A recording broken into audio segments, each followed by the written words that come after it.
Arrêtez de penser à la taille du problème et commencez à penser à la grandeur de votre Dieu. La science médicale n'a pas le dernier mot. Les hommes ont des limites, Dieu est sans limite.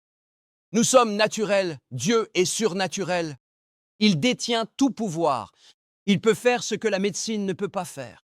Mais voici la clé. S'il n'est pas sur le trône, vous ne lui donnez pas la permission. Dieu agit là où il y a une attitude de foi. Vous ne pouvez pas mettre le rapport médical sur le trône, vivre dans l'inquiétude, le stress, la peur et avoir Dieu sur le trône en même temps. Il n'y a de la place que pour un seul. Qu'est-ce qui est sur votre trône? Le cancer aimerait bien s'installer sur le trône. Le passé, une erreur que vous avez commise, vos insécurités, une offense, il est temps de détrôner ces choses. Il est temps de remettre le Dieu très haut à la place qui lui revient sur votre trône. Il est aux commandes. Il te tient dans la paume de sa main. Rien de ce que tu affrontes n'est trop difficile pour lui. Au lieu de t'attarder sur tout ce qui était négatif, l'inquiétude, le passé, le problème, l'addiction, commence à te concentrer sur la grandeur de notre Dieu.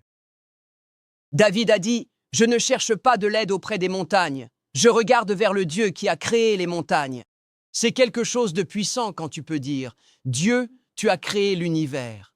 Tu as fait exister les mondes par ta parole. Tu as lancé les étoiles dans l'espace. Et Dieu, je sais que tu es plus grand que cette maladie, plus fort que cette addiction, plus puissant que ce problème.